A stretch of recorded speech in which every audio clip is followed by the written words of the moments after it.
What is up, everybody? Welcome back. Episode 66. We are in the playoffs yet again, and it feels really good to actually be recording again. I finally have run out of my pre-recorded content that I had before my little computer incident.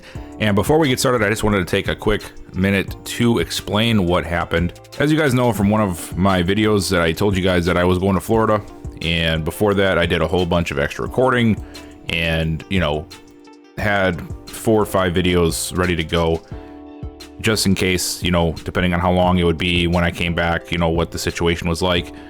And I got a few of those out. Now that was a couple of weeks ago now. And when I came back, I had a couple of videos to edit. And then but they were already recorded. I just really had to edit them. They were just raw footage still. And all of a sudden, I just started having issues with my computer. It turned out that I downloaded something I shouldn't have from my graphics driver, and it basically made my computer stop working when it came to, my editing software and some other little random things. But for the most part, it was still working, so it didn't really raise too many alarms with me. But my DaVinci Resolve stopped working, and DaVinci Resolve is what I use for all my videos. It's the only thing I use. And so obviously that made things very difficult, and I went on a hunt to try and fix it. Tried fixing it myself. That didn't work. I'm not an IT professional. So I, bit the bullet, and I went to Geek Squad at Best Buy, had them fix it. They said they fixed it, which they did fix the graphics driver portion of it. But when I got home, my DaVinci Resolve wouldn't even open at all. And I was really taken aback by that because I've never had an issue with DaVinci. So I uninstalled it, reinstalled it, uninstalled it, reinstalled it, uninstalled it, reinstalled it, pulled out hair, uninstalled and reinstalled again, and to nothing. Nothing was working. So I just decided, I talked to a couple of people I know, and they're like, maybe there was a Windows update and DaVinci's just not getting along with it.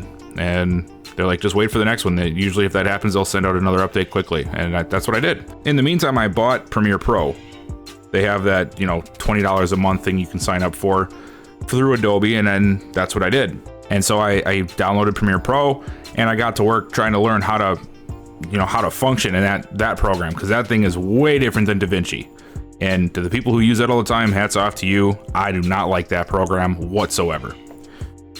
But I didn't want to not, have videos put out, so I was like, I'm just going to learn how to do it, get it over with. Hopefully, eventually, my DaVinci gets fixed and I can go back to what I know. And so there we go. And I spent 2 days learning functions and how to do videos the way that I was doing them on DaVinci. I had the episode done, and I was just rendering it to export, and the entire program crashed and I lost everything.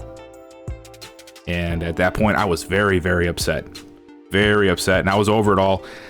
And I went back to the drawing board again. I said, I've got to get DaVinci back on this computer. And so I started looking around, and lo and behold, one little tiny thing that I did to my computer is really what the culprit was. It was a extra program I needed for the Oculus that I bought my child for Christmas last year. For some reason, all the changing must have tripped a setting in it because it wasn't letting DaVinci work. And I overlooked it probably 2-3 times before I just gave it a shot, thinking, in my mind, I'm like, there's no way this is the issue. There's no way that this one little thing is causing all these problems, but that's exactly what it was doing. So, yeah, I went through a whole lot of crap to come to the realization that it was my own fault and there was nothing really wrong with my computer. And the update that I had on my driver probably would have been fine if I wouldn't have messed with it to begin with, which I did because DaVinci wasn't working. It was just a mess. It was such a mess. So I just wanted to explain that to you guys so that you understand what happened there. But DaVinci obviously is back and running. Everything is normal on my end now, so it's time to start recording some games again. And it feels like it's actually been quite a while since I've actually recorded content because, I recorded the games through OBS, which was working fine. And then I recorded like 2-3 of them after I got back. But because I use DaVinci to edit, and I always like to do it ahead of time, and then I edit throughout the week as, videos are coming up, I didn't even realize my DaVinci was not working. So the last few videos you guys have watched have happened about 2-3 weeks ago now at this point. And yeah, so this is sort of a refresher for me to getting back in here and getting things rolling again. So let me shut up and stop talking, because I know I've been rambling for a couple minutes now. But again, I appreciate you guys sticking around and, you know, not flying the coop. And let's get back to finishing this story of this franchise outright before 23 drops. I have seen a couple of your guys' suggestions as well about teams for Madden 23. I have seen the Texans get mentioned. I've seen the Seahawks get mentioned, and I've seen the Vikings get mentioned. With that being said, let's talk about this wild card, or this division matchup with the Tampa Bay Buccaneers. I can't remember if we have played them before. We might have, maybe 2 seasons ago, I think. Let's go ahead and let's just take a look at the team before we get into anything else. And before we get to the Bucks team, I figured we should do like sort of the end of the season stats, because I know I simmed the last few weeks of the season so we can see where things ended up. If you remember from my comment during one of the games, I did switch this Vikings scheme to pistol, and it's been working really well. I'm keeping it there, and Bullard really finished the season strong. 3,900 yards passing. Wish we'd had a little bit more of yards through the air, but we did have a really good year on the ground.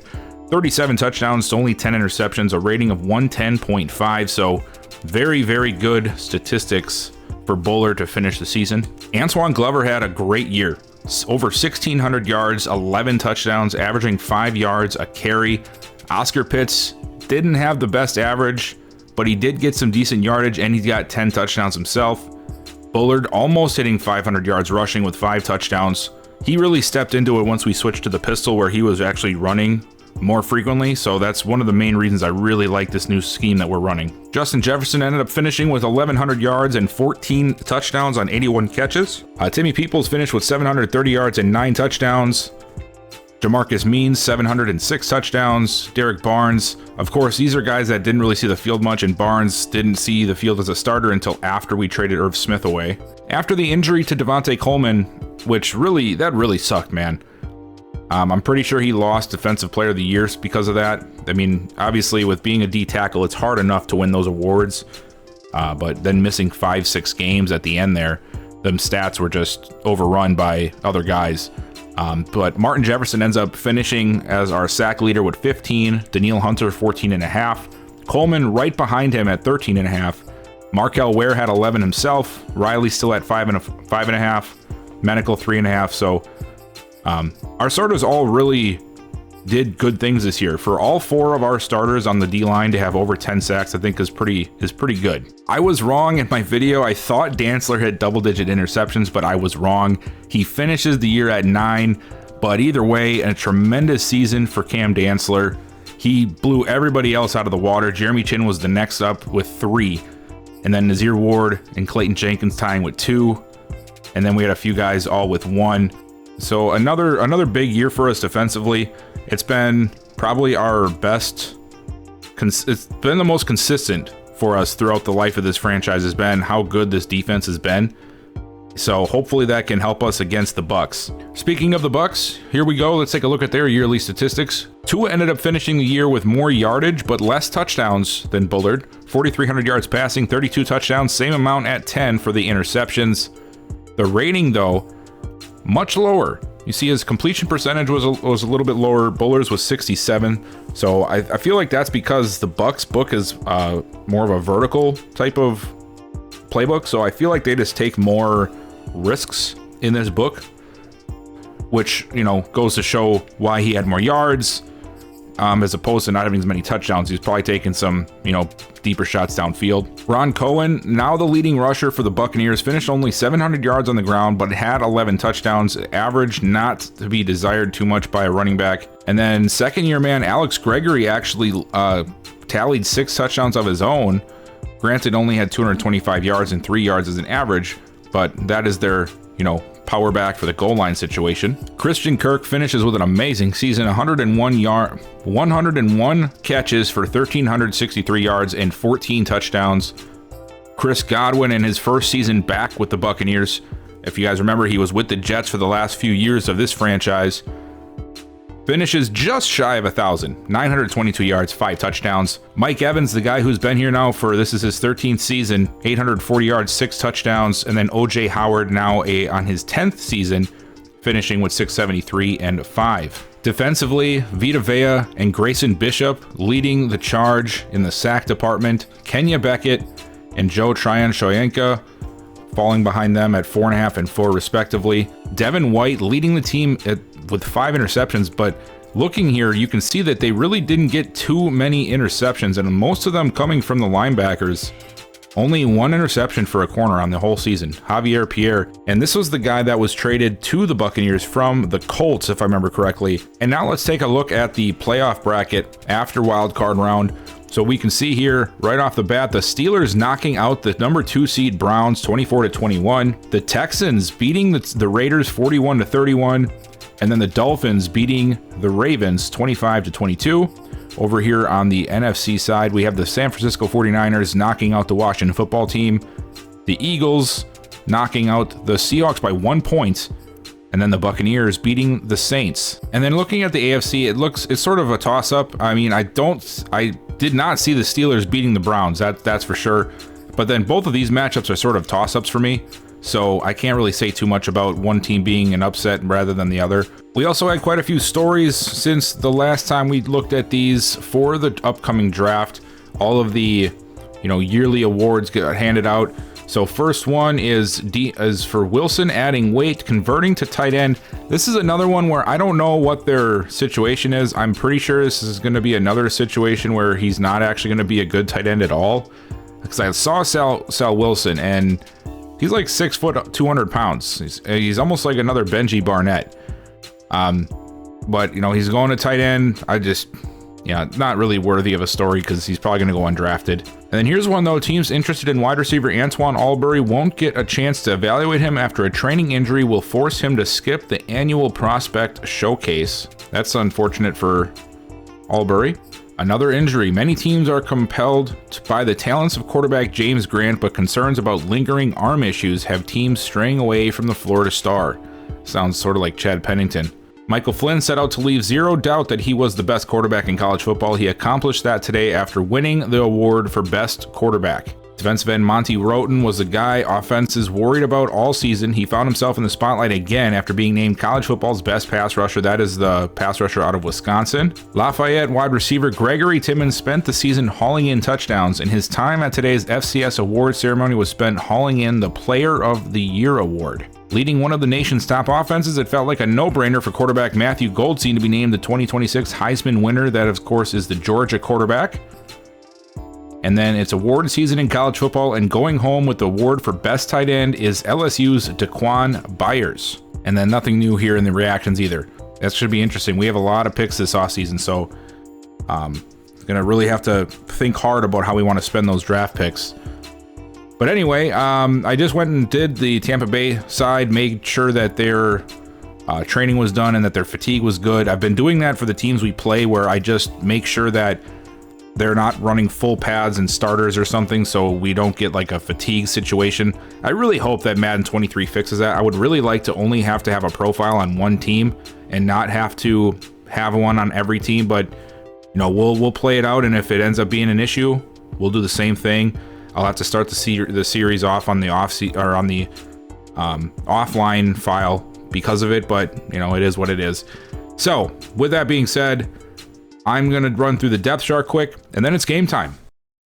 We are back in US Bank Stadium, ready to take on the Tampa Bay Buccaneers in the divisional round of this year's playoffs. First playoff game of the season. The Buccaneers, of course, coming off of a win last week in the wild card round. Can we continue our streak, and can we get back to the Super Bowl? Of course, winning it last year, Tyrone Bullard looking to make sure that nobody can say he's had a sophomore slump, but he's going to have a tough contest today to get that job done. This team is loaded on the offensive side of the ball, many playmakers at the wide receiver position, and we do have a lot of young corners and defensive backs, so this should be a great matchup. Hopefully we can get another victory. Let's hold off for the Gallahorn.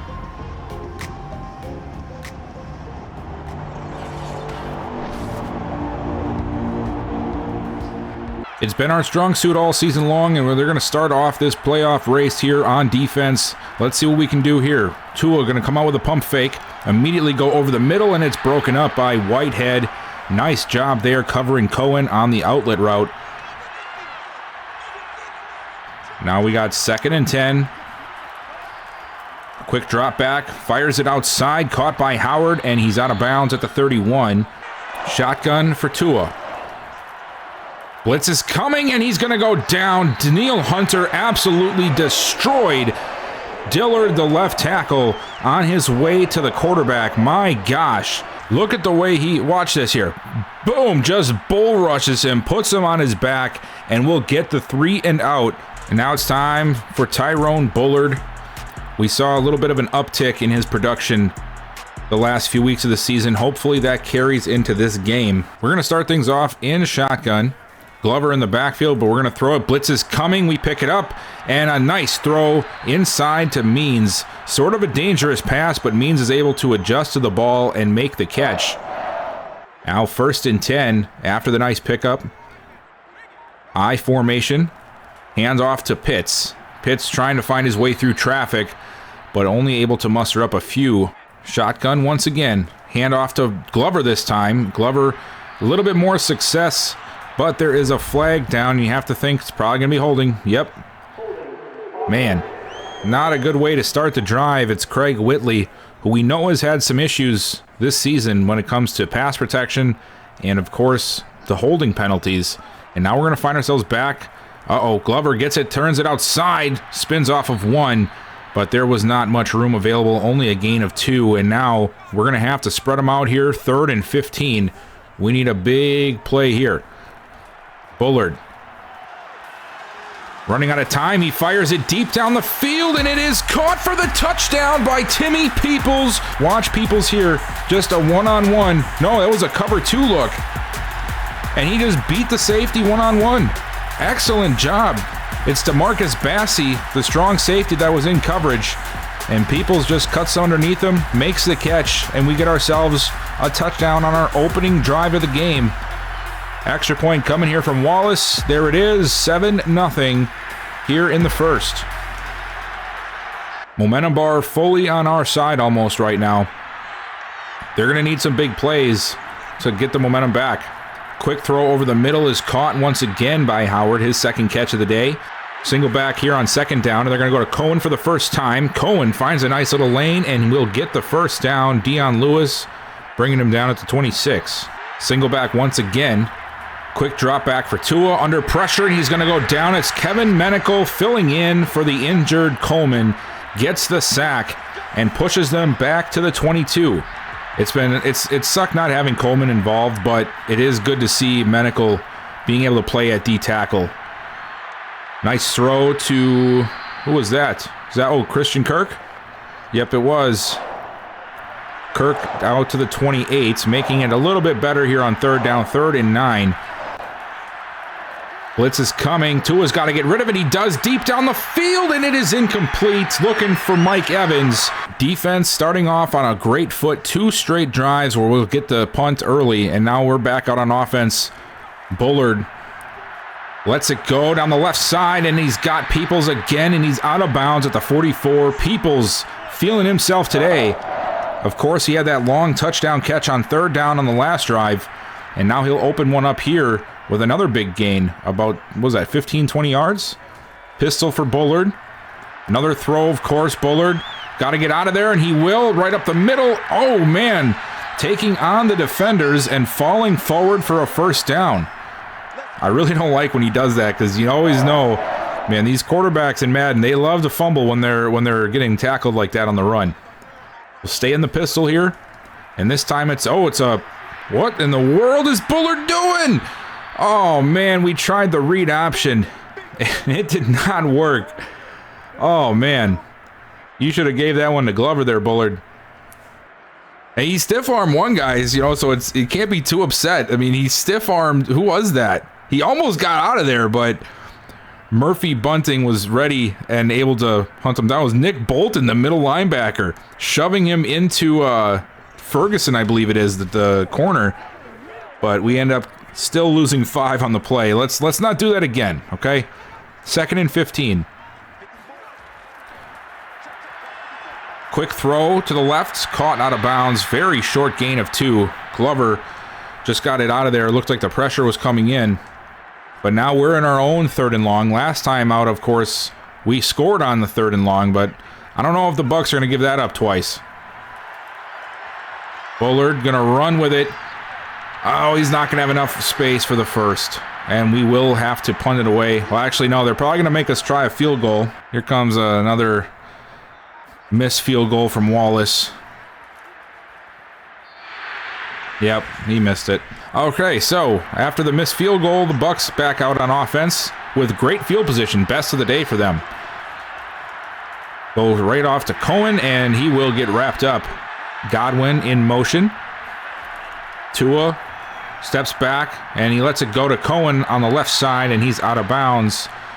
Short gain for them as well. Gain of 2. It's going to bring up 3rd and 8. Skolchan going strong here on 3rd down. Defense wants their 3rd punt of the day.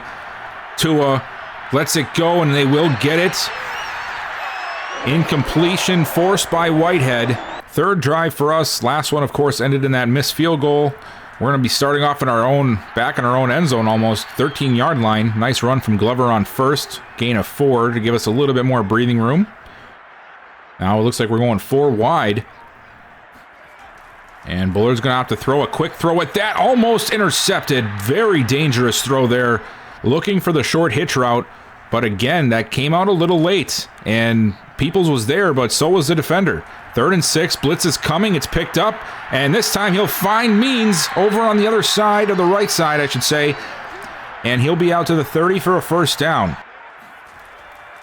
Handoff. Glover up the middle. He'll get 5.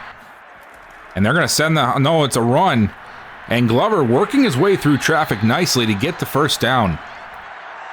Good job of the line to get that initial push. Give him plenty of options to choose from. Finds his way to the 41. And now single back formation.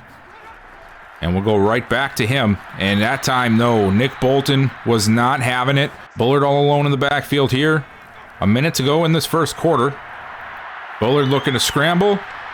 And he will. Takes off up the sideline. Nobody there. And he finally slides down at the 34. Another big run from Tyrone Bullard. I love having that mobile quarterback. It's like the only way to succeed in this kind of play right now in Madden. Bullard again looking to run. And he's going to get out to the outside of Shoyanka. And he's down to the 24. Just shy. I don't even know how that's short of the 1st. Look where that ball is. But hey, Madden is Madden. Hand off to Glover, and oh, I don't know if he got that.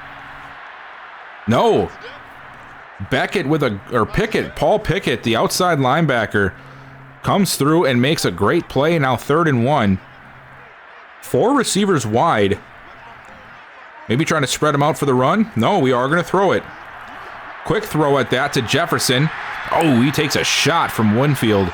But he will hold on and will get the 1st. Now in the red zone, closing in on another potential touchdown. Can we finish off this drive? Bullard. Short throw to the right side. It's Peoples. And he'll get about 4. 2nd down, and Bullard going to throw again. Trying to get out of the pocket, but he will end up throwing it outside to Glover, who gets down to the 7 for another 1st down. Bullard looking to throw. He's got time. Oh, he feels something. He's going to take off with it. Oh, he tries to get into the end zone. But Ferguson and Murphy Bunting were not allowing that. Down to the 1, though. And now I expect us to try, yep, goal line formation. These are about 50-50 for us half the time. Hand off to Pitts, and that was not one of the good 50s. Bullard's going to throw quickly, and he's got Barnes for the touchdown, and we are going to go up 13-0 here in the 2nd quarter. Just a quick little out route to Barnes, and the defense looked like they sent the house blitz, and that left nobody covering the tight end. And I know Wallace can make this one. There it is. Tampa Bay now finding themselves in a hole here in the second quarter. Hand off to Cohen, and he's only going to get a couple. They got to find something here. Tua has not been able to do much of anything through the air. Hand off Cohen, and nowhere to go. We are ready for the run. Markel Ware shedding his block, and now 3rd and 8. Stack formation up at the top of the screen there. Tua lets it go. Got someone, and it's caught. What a play by Christian Kirk. Working against Nazir Ward, and he just goes up and gets that thing. Wow, that was a really nice catch. They put him in that stack formation, and you know, you sort of have to pick and choose who covers who. It looks like Jenkins got sucked in downfield, so Ward had to go over and cover Kirk, and Kirk's going to win that battle 10 out of 10 times. He is a very, very good receiver. Bucks get their first sign of light on offense. Let's see if they can do something with it. Handoff up the middle to Cohen, and this time he's got a lane down to the 35. They'll mark him at the 36, just shy of the first down. Big formation here for the Bucks. Let's see if they go back to the ground. They do, and Cohen doesn't get much, but he will get enough for the first. Keep an eye on the slot there. It looks like either, is that Evans in the slot or Kirk? Oh, it's Kirk. Uh-oh, going deep. Oh, very nice job by Jenkins. Working against Godwin. I was a little concerned that might go for a touchdown or play action or pass interference, I mean, but Jenkins actually does a good job of shielding Godwin from the ball and will end up forcing the incompletion. Single back here on second down, right back to Cohen. Tries to cut it outside, but Lewis was there waiting for him, and he'll only get a couple. Another third and long for Tampa Bay. They have had quite a few of them today, and they have not had much success at all. Godwin in motion. Tua rolling out, lets it go, and he just throws it away. 9 of 10, 113 yards, and 2 touchdowns so far in this first half. He has had a great start to this playoff game. Bullard going to open up through the air again, over the middle, and he finds Means out to the 29. I formation here. Pitts, hand it off to him, and Pitts tries to break off of one, but unfortunately there are others around that clean up the tackle. Gain of 4. Quick handoff to Glover, and Bolton was there for that one. Now our own third down here, 3rd and 6. Bullard, quick throw outside to Barnes, who turns upfield, and he gets the first down. Derek Barnes just did a little crossing route there, working against Bolton. And Barnes might not be the most athletic tight end, but he's pretty darn fast, and he's able to take advantage. And this time we'll go to Glover.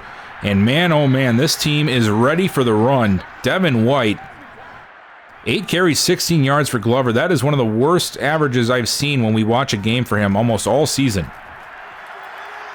Bullard outside, finding Peoples, and he'll tippy-toe inside for the catch, leaving it 3rd and 1. And we'll come out I formation with Pitts back there, and we'll go to Pitts. And Pitts doesn't get much at all, but he does get enough for the first. Once again in the empty backfield, Barnes is split out in the slot there to the left. Bullard, he's got all day to throw. Still no pressure. Finally gets rid of it deep down the field. It's caught by Jefferson, and he's gone for the touchdown. Are you kidding me? Bullard finding Jefferson in a crowd of people. I don't know how he did that, and I don't know how he threw it. It looked like he jumped in the air to throw it. Look at this. He did. He threw that in midair. And Jefferson gets behind not only Winfield, but is that Ferguson, and he takes it for 6. Wow. Here we go. Tampa Bay's first option on first time on offense here. Oh, what a play there. Thank you to whoever 87 is. He just gave us a free interception. That thing bounced right off of his dome piece. Oh man, I tried to look for the replay, but the replay was over only halfway, so it didn't even show the interception. But what a way to get an interception. Bullard back to pass. He dumps it off to the left side to Peoples. That thing went right off the head of the tight end. That was just crazy. 2nd and 11. Bullard lets it go to the end zone, and it's overthrown, looking for Barnes. I don't know if we're going to be able to score in this drive. I feel like Madden's trying to give something back to the Bucks after that crazy series of events. Bullard stepping up. He's going to run with it. Yep, in a slide short. We'll have to take another field goal. 33-3 for Tampa, and at this point now it's more of just trying to make this game look a little bit better and get something positive. Oh man, and just as I say that, a big fumble, and Jeremy Chin rolling down the sideline for another touchdown. Antoine Whitehead forced the fumble, and Jeremy Chin takes it the distance for another one. And I don't know if we're going to call another play here. We don't need to. Just let it all run out. And there we go. We are advancing to the NFC Championship again. An amazing performance against the Buccaneers. Complete domination on both sides of the ball. Man, what a good way to start our playoff run. All right, so a few of our starters get upgrades from that game, starting off with Jeremy Chin. Of course, he had that fumble return for the touchdown. We are going to go ahead and do run stopper yet again. And he's going to get block shedding, play rec, pursuit, and zone coverage. Derek Barnes is going to get an upgrade as well. We're going to do it to vertical threat. And he's going to go up 1. And of course, tight ends always get a whole bunch of stuff. You got 3 awareness, which is nice. Deep route, spectacular catch, and stiff arm. And then Timmy Peoples after his 100-yard game, and we are going to do route running for him. There we go. Luckily, we escaped that game with no injuries. Harrison, I know, left early, and then I know Jefferson got banged up as well, but neither of them are going to carry over to next week. So let's go and find out who we're taking on for the championship game. Looks like we are going to be facing off against the 49ers once again in the championship round. This is the exact, I'm pretty sure this is the exact matchup we had last year for the championship game. I know we played them in the playoffs last year. I'm just having a hard time remember if it was in the championship game or not. I'm pretty sure it was, or we are destined for another rematch, and that will be on our next episode, of course. As for this video, we are all set here. Appreciate you guys so much for watching. Please make sure you like and subscribe and turn on that bell notification. Well, you know when I drop a new video for this Vikings franchise. We are going to be having quite a few videos coming out in the next couple of weeks as I gear up for Madden 23 and trying to close this story off right. And then leave me a comment. Let me know what you guys are most excited about for Madden 23. They've been releasing a lot of stuff. All the ratings are out there. They released that franchise video. Curious to know what you guys are excited about and what you think Madden 23 is going to be. And I'll see you guys next time.